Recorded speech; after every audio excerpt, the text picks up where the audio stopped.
Hey, welcome back to another exciting episode of YOML, a year of magical learning. I'm so excited to be back for my vacations, get into my normal routine. I feel good. I feel in place. I feel anchored. And, we want to continue episode one. Today is 112, and we want to talk about a bunch of different things that Yeah, we can do together. So, Chris, let's introduce your reflections and we can talk about it. yeah, you got it. So this book is called The Inner Lives of Animals: Love, Grief, and Compassion: Surprising Observations of a Hidden World by the author Peter Wohlleben. If you remember this author, he's the same guy that did The Hidden Life of Trees. Mhm. I really liked The Hidden Life of Trees so much that I figured I'd give another shot with The Hidden Lives of Animals. All right. I love animals Why as not? well. Right. So this book was actually pretty interesting. It was about like animals have emotions, and animals have some examples in the description. Ravens call their friends by their names, and rats regret bad choices, and butterflies choose the very best places for their children to grow up. Horses feel shame, and deers grieve, and goats discipline their kids. It was an interesting look at the hidden lives of animals, the inner lives of animals. Movie called Hidden Life of Pets, right? I think so. Yeah, I've never seen it, but I think you are correct. It was an interesting read. I definitely liked The Hidden Life of Trees way better than The Inner Lives of Animals, but I feel like I learned something good in this book. Hmm. And in particular, my reflection title for this one was "We're All in This Together." I kicked off this reflection by talking about, I don't know about you, but I've always thought that humans were super unique and special, and that's something that I've always kind of held near and dear to my own heart. For Yeah, are and we kind of are not. right, no, Because I we do have our uniqueness, but we also have a lot of commonalities with a lot, even with trees. We do have commonality. I mean, right. at one point in time, we were brothers and sisters in terms of, animals and trees. One decided to move and the other decides to hunker down and anchor onto the earth, right? Right. And we have something in common in terms of the DNA and whatnot, us humans and a plant. For sure. I mean, that's been one of the biggest eye-opening journeys for me on this year magical learning adventure, I guess, is, realizing that humans really aren't much more special than, like you said, like the trees, than bacteria, than insects, than horses, sloths, dogs, beavers, plant, Hmm. fungi, octopuses. Like their octopuses are incredible. Lions, lichens, even, like the two different species coming together to form a new life form. Really, pretty much any life form on this planet is pretty incredible, to be honest with you. Like, and that's not to discount humans at all. I mean, we are also incredible, but I kind of always put us above everybody else, and I was like, oh yeah, well, humans kind of just run this world, and everybody else, kind of we dictate the flow. That's what I thought beforehand, and now as I I've gone through this journey, and eyes starting to open, learning more about other things in this world and understanding how incredible they are. It's really helped me to form a different paradigm and a different perspective when I look at anything. I think back to some of my favorite books I've read on this journey: The Hidden Lives of Trees, Tangled Life about fungi, The Origin of Species, Other Minds about the octopus, or I Contain Multitudes about bacteria and how we're like an island. Like we're just like a big walking bacteria. Like it's they're the ones that control and dictate a lot of the actions that we do. We're all so interconnected into this world. They all have magical things about them, like humans do too, but everybody else does as well. This world is pretty incredible. While I may not think that humans are the most special thing in the world anymore, I think what I think these days is that life is pretty special. And just in general, I really cherish and feel connected and honored to be a life form in this world and just know that life even exists. I mean, that's something that was not really a part of my paradigm before this whole journey began. But that said, I don't know why we do what we do.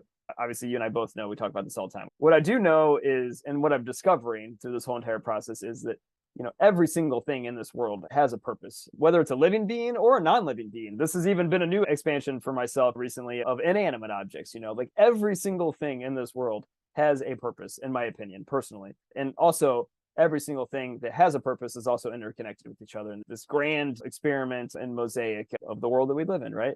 So it's been such a magical experience for me to learn about things like this. It's really opened my eyes to the world around me, and it's humbling, it's fun, and it's exciting at the same time to know that, like trees can talk to each other. Hmm. Animals have emotions. I don't look at my dog the same way. I don't look at even a spider. Whenever I have to, I don't have to. Whenever I kill a mouse in my house, and I don't want to, it really hurts me to my core. It really does. Like, I don't know. I hate it. Like I hate taking their life because they're just trying to, get a little cheese for their family and, come back and, Right. Once feed you the kids. Like, understand, when you understand their perspective, you right. have a different outlook and feelings for the action that you do to them.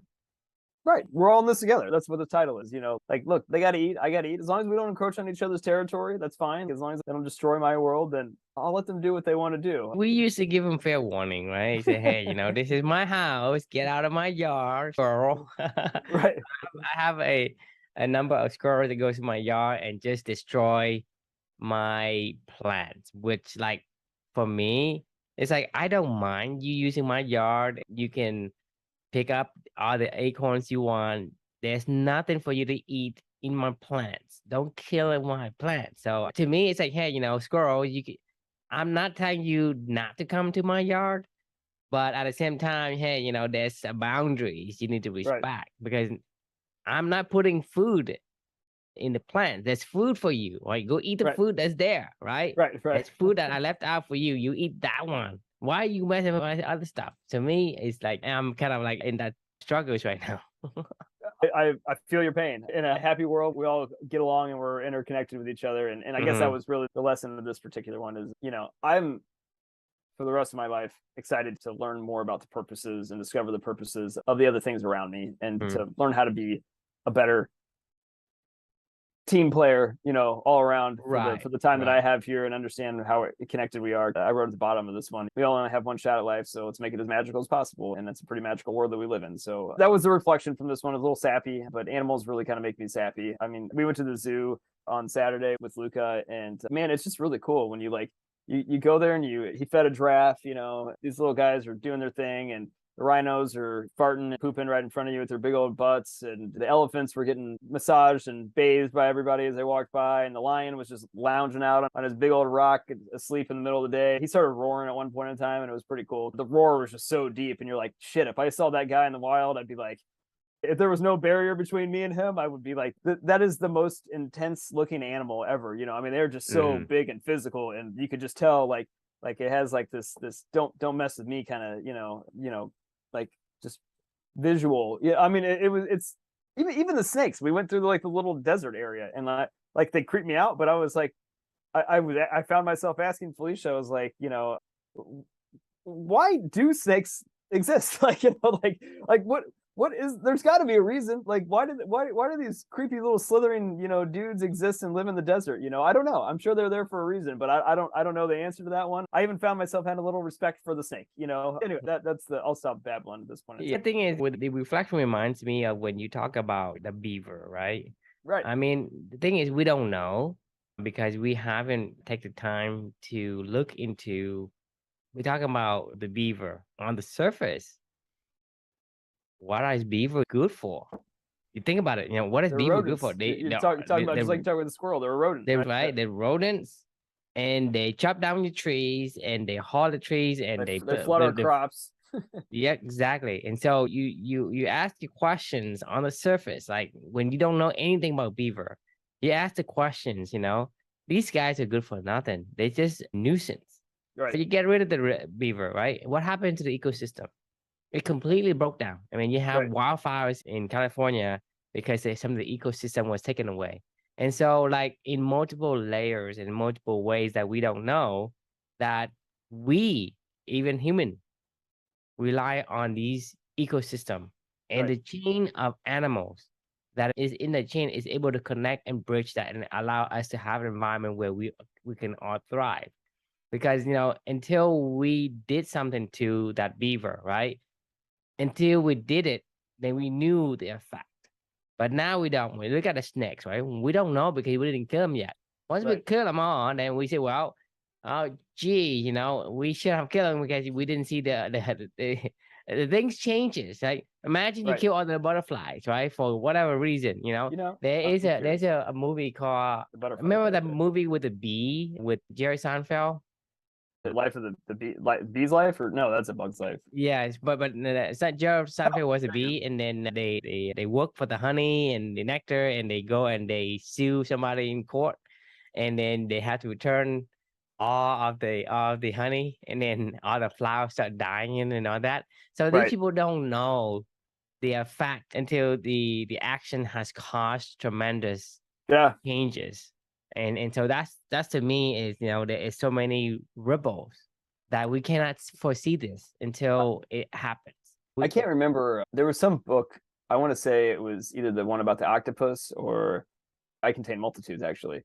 It was talking about algae and coral reefs and like why they're just dying off. It's like if you get a certain tiny little tweak of balance of too much like a certain type of algae in an ecosystem, it'll just consume it all, kill everything. Then all the fish leave because the coral dies because of the algae is suffocating it or something like that. And then once the coral dies, all the fish leave. And then once all the fish leave, like, it's this one tiny little extra, thing of algae that came from somewhere else. Like, and all of a sudden, like, the whole ecosystem is dead, and you're like, man, that's crazy. Exactly. That's the power of the ripple effect, the power of the compound effect. I mean, it's so little things that we say, hey, how could this tiny little thing can affect the whole ecosystem?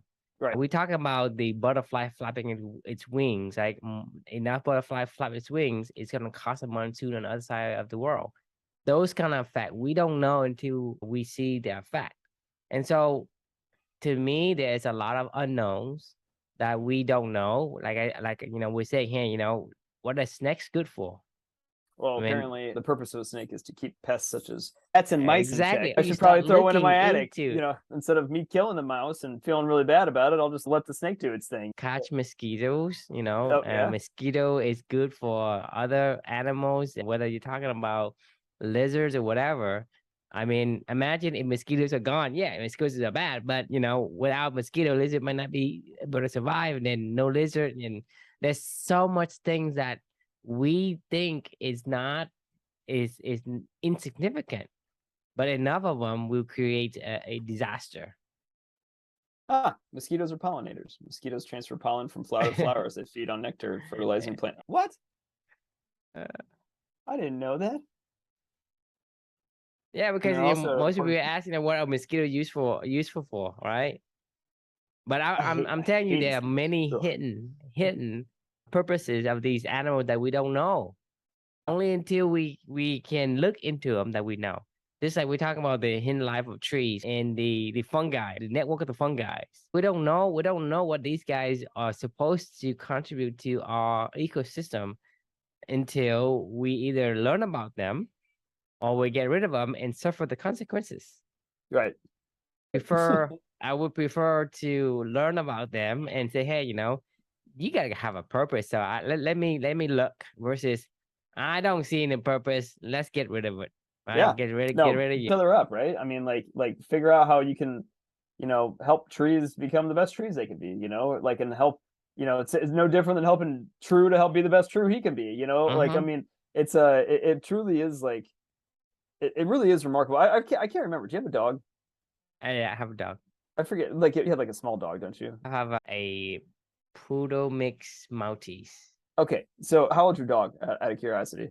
He's probably 6 or 7 years old. We had her for 5 years, and we had her when she was only a few years old.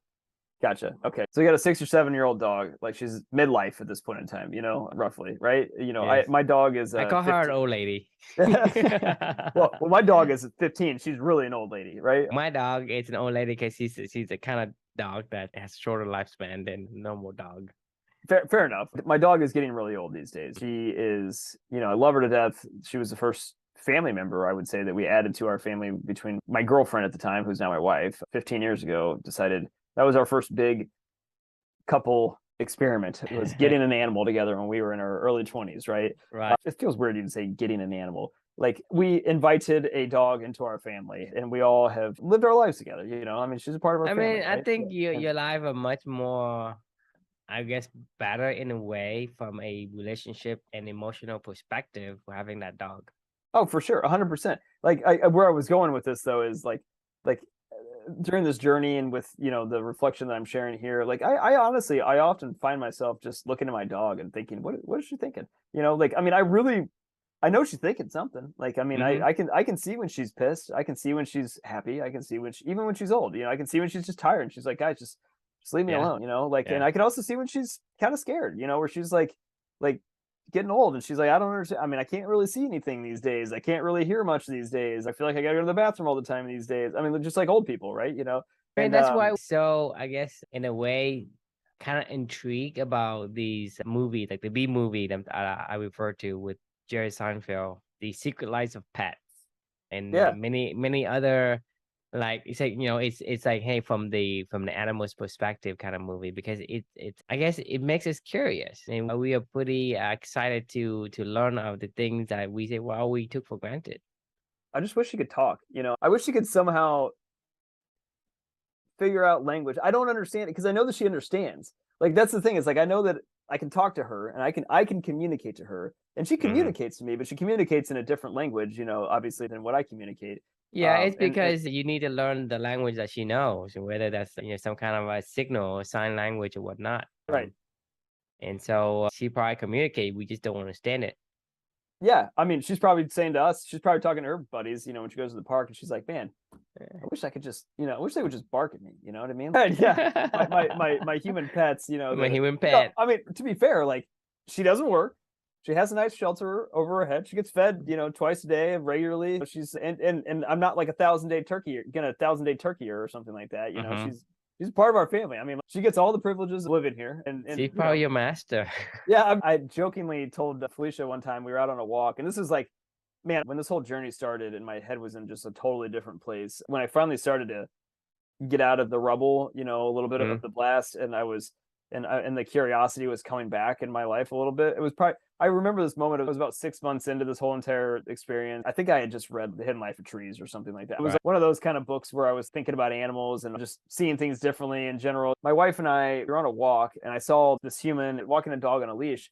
I had this weird out of body experience where I was like, man, if I was an alien that just landed on this planet and I'm just walking down the sidewalk, minding my own business, and I see this Mm-hmm. animal holding a leash to this animal, but that animal is not like doesn't care. It was walking side by side, tails flapping, like it looks happy. So who knew? Like I'm like, yeah, I'm like, why the hell is this happening? Like what? Why? Who's walking who? And why is there a connection piece to hold them together? I was baffled, like thinking, why? And then it got worse from there. And then I started to go, as I would see people drive by in the car, when we were on this walking path, like all these cars started driving by us. And I was imagining every person in the car is like a little ape. And I'm also thinking like the alien, I'm like, why do those animals all just drive these freaking cars everywhere? But no, I don't see any other animal anywhere. Like, what the hell is this shit? And like, what is these streets? Like, why do they even have, Yeah. like, Yeah. I was like, my brain was going like, 900 different, places as I was thinking like what a weird world and awesome world that we live in. It's like we're just monkeys, like and, Yeah. and we're out walking a canine. Like how crazy is this? Yes, it's a very interesting perspective coming from an alien, eyes to see how we behave, and looking from that, it give us a like a new outlook on a lot of things that we seems to take for granted, just Yeah, because from an alien perspective, the dogs essentially is your owner, because right. it tells you where it goes, right? And they You just feed it, basically a you clean up its a poop. exactly, you poop and you clean them up, right? Think about it. I know, It you're doesn't right. I mean, work, you feed him, you buy food, you feed him, right? You take him out, he walks in front of you, he pulls you. that's because our dogs have a purpose. The purpose is to be a happy, loving, just insanely giving, being with all their being of always smiling and being excited when they see you and wanting to play, right? Like, I mean, that's a dog's job. That's their purpose, right? Yeah. And keep you company. Dog's purpose Help. is to de-stress humans, like a mother to a child. So Yeah, you it think is. Yeah. when you look from an alien perspective, from their goggles, the dog is essentially your master. I agree. It says it's a movie. By the way, talk about like that's all. Oh, I guess there's a movie called A Dog's Purpose. Tear jerkers. Like I can never watch a single movie about an animal. I was watching something. This is a long time ago where you're watching like a war movie from like World War II or something, and then like all these dudes are getting slaughtered on the battlefield, and then the horse gets killed, and you're like, oh Mhm. my god, they killed the.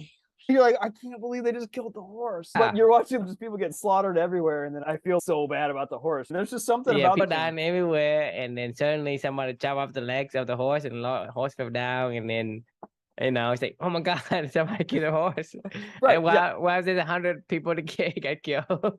Yeah, you don't even give no shits about like the people just getting slaughtered all over the place. But yeah, I mean like dog movies, like pets like that. I swear to God, I could like Marley and Me. I can never watch it ever again for the rest of my life. I mean, like hell, even All Dogs Go to Heaven. I don't think I ever cried in a movie ever in my entire life, except for I remember crying at All Dogs Go to Heaven when I was like 5 years old. You know what I'm talking about? Yeah. It's been So a no, while. I was traumatized by that movie. I was 5 years old. I was in the theaters watching it, and I remember I will never watch this ever again. I was so sad. I will not watch that movie ever again. It just can't happen. Animals are pretty special, man. On our ecosystem plays a part, and they Yeah. are important. Just like chain and a link, right? You can have a strong chain at the beginning or the end, but in the middle, if you take one out, it's gonna break. And when it breaks, it's gonna affect the chain at the beginning and the end as well. So like the ecosystem, like we talk about, if we take something out, something will happen, will change, and the Right. ecosystem may suffer for it. And so that's the thing. Is I agree with your reflection. We are all in this together because we are all connected in ways that we don't know. Whether we know or not, they're connected. And if we decide and inadvertently take it out or change, then we're gonna be affected. Yeah. And I mean, sometimes, I guess we don't know until it's too late. The consequences are too dire at that point. And then this could be a mass destruction kind of atomic bomb. agreed. And I mean, we're so lucky that we have words. Like this goes back to, for me, like I'm so happy that I can communicate what's in my head to you through language that you understand. Like I don't know that my dog doesn't feel the same, think the same, have the same thoughts, but unfortunately for her, she has not figured out a way to get that out to the masses of other dogs in this world. You know what I mean? That's what makes us really special, in my personal opinion, is that somehow I can take whatever's in here, say it in here, and you can understand it over there. We could continue to have an hour-long conversation about animals and our emotions and thoughts and all this other crazy great stuff, but I think animals do communicate with one another on a certain level, because I've seen a lion got attacked by a bunch of hyenas, and then there's a bunch of lions now basically heard the call from far away and ran to the rescue after like 10 minutes. So those lions are far away, and they heard the call, and they came and they chased away the hyenas. To me, they have been able to communicate at some level, maybe not as sophisticated as we are, but at the end of the day, I still don't know. I think some of these are evidence enough that they do communicate. Whether we understand or not, that could be a different story. Well, I'm sure we don't understand. Just like they don't understand. They'd be looking at us going, man, these monkeys, like, their mouth moves all the time, but I don't know what the hell they're just making noise. Frogs in the night, croaking all night, and then you have cicada chirping every single night on some kind of tree. We don't know and what then they're saying. You got maybe owls they're talking about hooting, philosophy. like they're hooting. They could be talking philosophy all for all we know. Yeah, I mean, maybe they're like, talking about where they're going to the bar, this chick they met, this girl owl, Exactly. Like, man, I mean, we have no idea what they're saying, obviously, and they're saying the same thing to us. To your point, too, around communication, Elephant Whisperer was another book that I read that we'll talk about later on, which I loved. I learned like elephants, like through their stomach grumbles, like literally they can communicate through like 600 miles away from them. Like it's vibration and things like that they recognize, and they've learned how to communicate with each other. And then trees can literally spread a message around the world, through their network of fungi. They'll have a stimulus and they'll pass it through their network, and they'll just pass it from tree to tree to tree. They have their own internet or interweb of connectivity and communication that they can easily say, hey, there's some assholes chopping us down today, guys. They can do these things. There's some bacteria that's killing us. There's some fungus that's killing us. They're all pretty amazing. That's a good point. I think everything probably communicates, and they may communicate just as well. I know fungi communicates as well, because fungi to me is so amazing in the way that they find the most optimal path to any food source. Right? Because they would actually grow in one way and they retreat. Right. So that means that they put out the fillers, right? And if they find it and they retreat to the path of the food in the shortest distance. And so the fungi, in a way, communicates with each other to find those food, and they always find the most optimal way. Basically, any kind of combinations and permutations, fungi is able to find it for you. It's pretty remarkable. I mean, it's remarkable, because they will grow and they will shrink. They will actually retract the growth from that specific end. So they will grow like at random, outward. But once they found a food source, the rest of the other path, they retract back. Like I said at the beginning of this, we're not that special. I mean, I fully believe that at this point in time. Like there are some incredibly we are special. Exactly. Yeah. Sorry.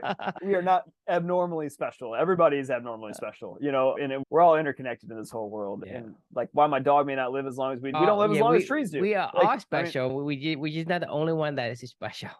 We're not alone in the universe. It's a really powerful lesson to understand and to learn. I sometimes hate saying these things out loud. I appreciate that I can say these things to you, but I sometimes hate saying these things out loud to other humans because they're like, man, you're crazy. You're like, what are you talking about? Like, dude, just, you know, what are you talking about? Like, you're talking about your dog, you're talking about fungi, you're talking about elephants, and you're like, what the hell's wrong with you? Just get back in your paradigm and move the hell on, you know, kind of thing. It really does feel awkward sometimes to share these things to people, and but it depends on whether or not they can communicate with you. Like knowing the word doesn't mean they understand the meaning, and so communications also has depends on the paradigm of the other person. Okay, we're not looking at the same map. We can't talk to each other. Right. I say, hey, you know, look at the map, and I say, you know, you go right after that gas station, and you look at your map, and say, I don't see gas station. So how can you follow my directions if I'm using one map and you're using another map? And so to communicate, we both need to have roughly a commonality in terms of the map that we're talking about. Right. And that makes it fun. But if you talk to another guy, he say, hey, you one crazy dude, Chris, you know, you're talking about all this nonsense that's out of this world, and then you basically are smoking some kind of fungi as like you learn about fungi. You know? Right, exactly. I remember we were at a work event about a year and a half ago or something like that. And we were all doing these personality assessments. I forget what it was called. It's not like the Myers-Briggs or anything. It put your top 5 characteristics of yourself, and then there's like 30 other attributes or whatever. One of mine was the task was, as a team, there was like 15 of us in this room.